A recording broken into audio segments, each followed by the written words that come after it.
Welcome, good evening. Well, no, whatever time you're listening to this is evening for us on a Sunday evening because this is the time that we usually record.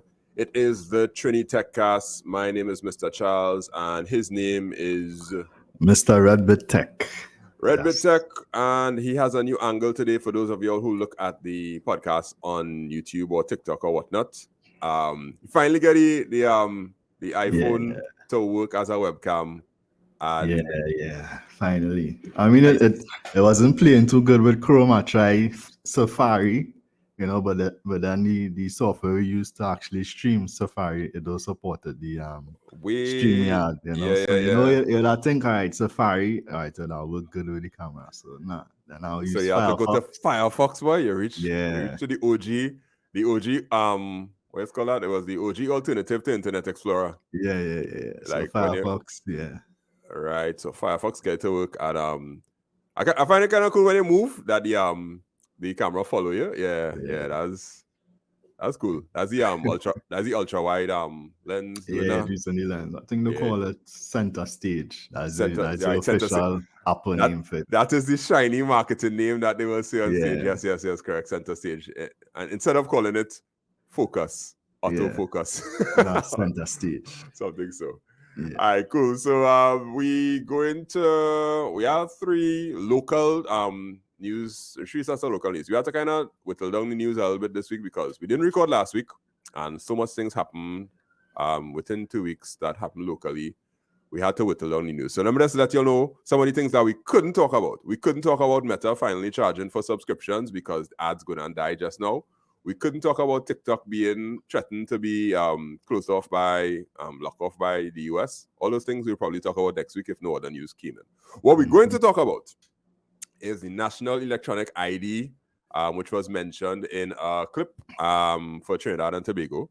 We're going to talk about the sexual predator sting operation that the Express is currently killing it on and like revealing a whole set of technical things that are used for sexual predators. And the last thing is cash is not dead because there's a company that seems to want to take advantage of the fact that everybody trying to push you to use digital payments, but no, if you want to use cash, we will help you use cash. So those are the topics. And let's go with topic number 1, National Digital ID. And this one has a clip that I have to play. So I have to play the YouTube video and we listen to it. I'll pause it at a certain point. And you will share your views. I don't think I played the clip for you. You saw the clip at all? No, you didn't see it, right? No. All right, cool. So let's go with this clip. One form of identification which will allow you to access all government services, including health, transportation, social welfare, etc., is on the horizon. This is according to Deputy National Chief in the Ministry of Digital Transformation, Wayne Naked. With the National EID, because this is the key foundation stone. This is going to be used by citizens, residents, as well as registered immigrants. And what would it be used for? Authentication. It will identify who you say you are. Also encryption and digital signatures. Mr. Naked outlined a scenario where government grants are being accessed fraudulently. One person was found accessing grants using false IDs. With the implementation of this EID, we expect to see a cut down of a lot of that fraud that is currently taking place. It's going to use some of the technologies such as facial recognition via a hash. We're not going to be storing any biometrics. We're going to store a biometric hash, which cannot be reverse engineered. No. All right, cool. So I'll just stop there, right? On the slide at the back, I don't know if you notice that in yellow, it says may use certain technologies. Hold on, let's see if I can get to that point. You see that part there? Yeah. May use various technologies. Facial recognition via hash, smart card, mobile SIM cards, and signature files or whatnot, right? So he said it like if it was a fact. And I see the slide saying may use. Well, to give him the benefit of the doubt, that may use included like 3 or 4 different factors, and he only said one, fish. That might be the one factor that already that set came in up stone. In the meeting. That probably set in stone. Right? This one for sure we use any hash, but probably the others that is where the uncertainty coming. So Just to give him the benefit of the doubt. All right, I'll give him the benefit of the doubt because we didn't see the whole presentation and it's just a clip that we're working on. And I just wanted to focus on the fact that he used the word hash. And I don't know if many people, if like any at all, besides people who probably do computer science for their degree, would know what a hash is. And the fact that he kind of stumbled while he was saying it, I don't find he was sounding very sure about, we're going to be using hashing technology that is going to ensure that it can't be reversed, therefore things will be secure. There wasn't that feeling of, I know what I'm talking about, I understand this technology inside out, but it's like a buzzword. So question number one is, they talking the talk or you think they walking the walk? I mean, the proof is in the pudding, as they say. We've been here in the past a lot.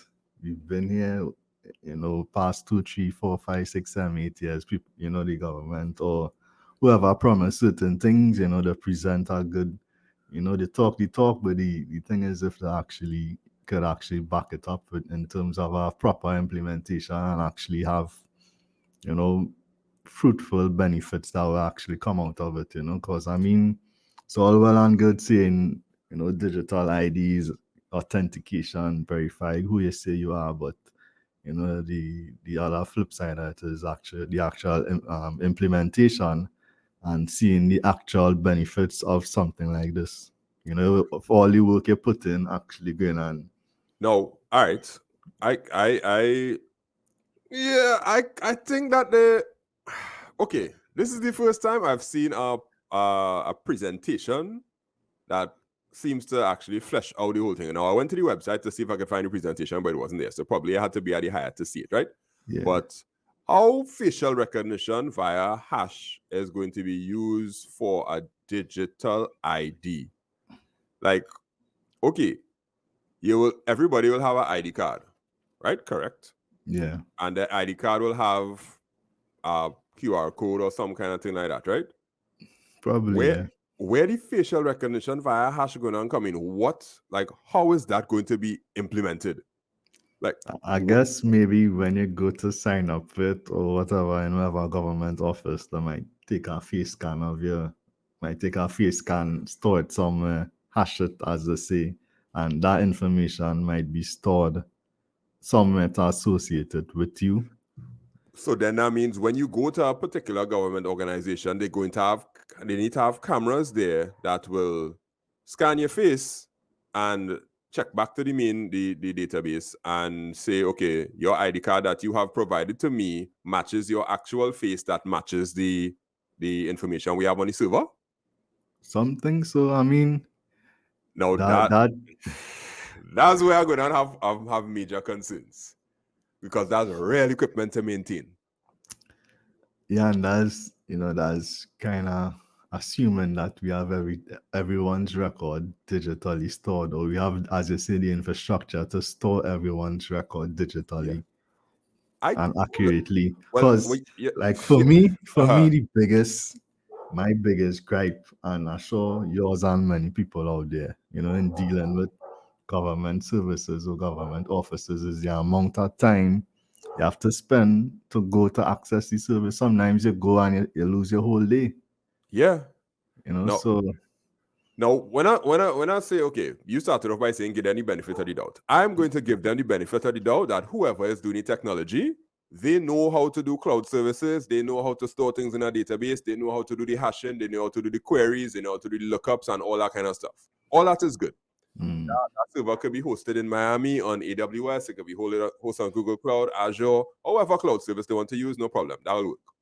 My problem is the government office is going to have one, the internet being up, a computer or computers that are available, and 3, a facial detection, a camera that is powerful enough or good enough to be able to detect a face that is working every single time.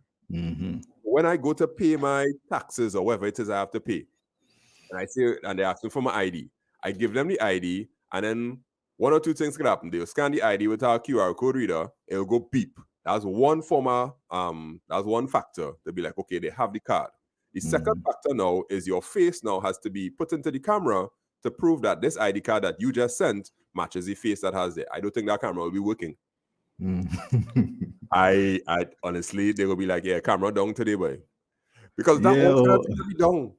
Yeah, it could be that when it come between 11 and 1 o'clock and people on their lunch break. The one person who trained to use the camera not using it, because the amount of times I went, okay, I don't go to government office very, very regularly, but the few times that I went, the scanners that they have that's supposed to scan your bag, never working. Yeah. You pass through and they'll be like, yeah, boss, just walk through. Like, am I supposed to take out my keys and whatnot? They'll be like, yeah, you can take it out, by the time working. And they had to like use the metal detector to screen you or whatever it is. And that is where I feel the issue will come up, because we always have a problem. We could start things, but the maintenance, well, human beings are a whole now to start things. But to maintain the things, we struggle. But Trinidad and Tobago, we bad, boy. We